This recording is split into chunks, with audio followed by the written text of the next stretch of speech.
Welcome everyone, this is Acid Roots and we're going to talk about Crazy Town. So with this is one of those rap metal groups that blew up right around the same time as Limp Bizkit, kind of rode the crest of what Korn did and so many others. So this came out in fall of 1999. And by this point, Limp Bizkit was on top of the world. They had several songs that were working.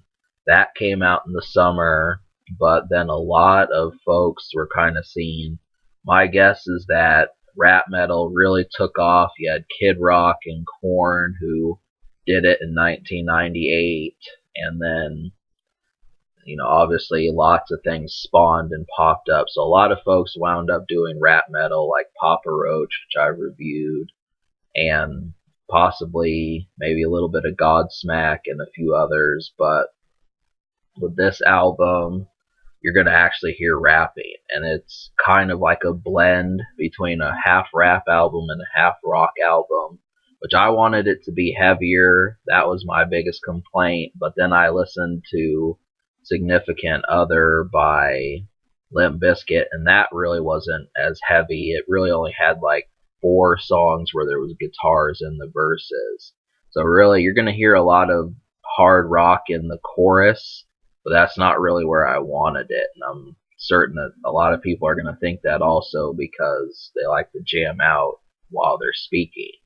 So it's more effective to do it in the verse, but there are some good moments. I still like rap, and I definitely know a good beat when I hear it. And so this had traces of that, but there were more than a few songs that I was on the fence about, which you're going to notice. And, obviously this record is known for one song, and basically one song only, and that is the song Butterfly. So you should know that song came out 15 years ago, and now we're at the point where they released an album last year. So we'll get to that, but Butterfly is their best known song, and I'm also going to point out a song that was their single afterward, because they did try to prevent themselves from being a one-hit wonder. But alright, so the production on this project, some of the best beats on here I felt like were Toxic, Dark Side, Black Cloud, Revolving Door, and Face the Music. Those were the rap sounding ones. Now, I think Players, only love you, that one, that's another one that has a good beat. So a lot of these have good beats. It's pretty good production on this. I wasn't complaining, but I think this is really an album that you start out with, as opposed to, if you already like metal, you're gonna want further metal, because it's kind of in between.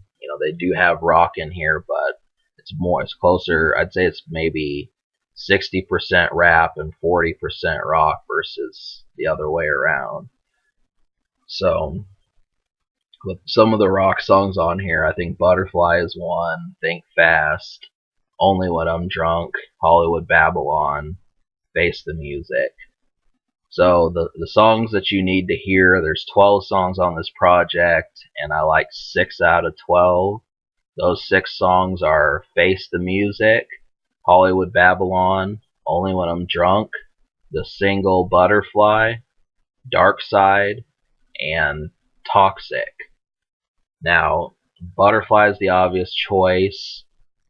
Probably the closest songs that I would choose if you're starting out with Crazy Town and you don't know them that well, I would say go for Dark Side and also Face the Music.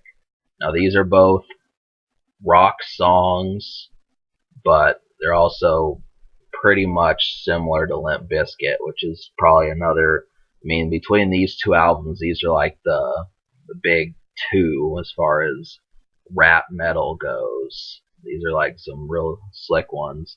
So those 2 songs, I think Hollywood Babylon's a little bit more, that's more acquired taste. It's still a good song, but it's not as immediate.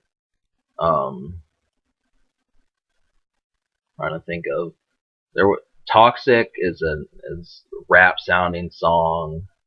And then the single that I was talking about, the one they released after Butterfly, was Revolving Door, and it's actually charted in other countries. It just didn't chart in the United States. So I was that's a song I was on the fence about. There were 4 songs I was I might like down the road. I'm not sure, but those 4 were Players, which is actually called That's Not Playas, Revolving Door, Black Cloud, and Think Fast.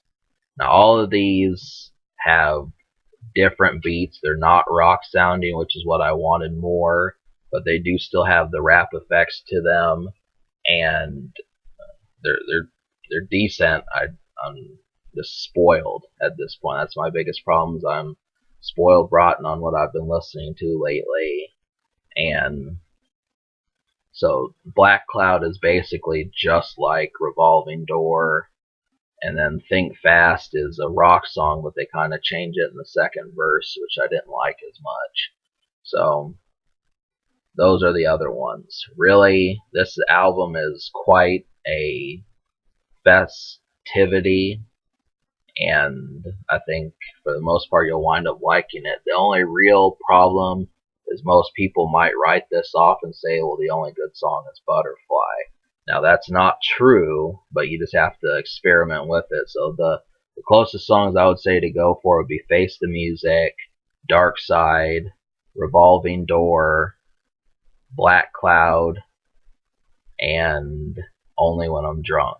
Those are just some immediate ones. So I'm going to give this album an 8. I'm just going to give it a middle of the road 8 just because, I like 6 out of 12, but then the 4 almost songs would make 10 out of 12.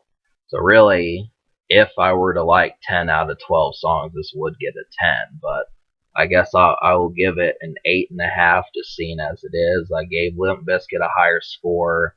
Like I said, they did not have all the rock songs either. So if I wind up liking those 4 songs, this album is a 10, needless to say. But if I don't, it's an 8 or an 8.5, just depending upon how many songs I like. So the Future, they dropped an album last year, Crazy Town. Now it's got this little blonde chick on there who sometimes has a lollipop or something. Or just looks seductive on the cover. She is actually on the 2015 one, so that's how you find it. This is not an album that's as easily found in stores, so know that. But it's mainly because there weren't a lot of songs to their discography. But it's still good music. This is definitely something to reevaluate. The social score, as far as how well it plays around groups, I'm going to give it a 6, just because it does have the songs, but a lot of people, if they haven't heard anything else, it's going to be a shorthand. But don't listen to the hype. Can it be topped? I think the answer is probably not. So this is a great debut, and they actually dropped an album in 2002, which I'll get around to in the future. Subscribe for more fun. Give this album an 8 or a 10, and a 6 social. And the social is how well it plays. Yeah, I think I said that. How well it's around groups.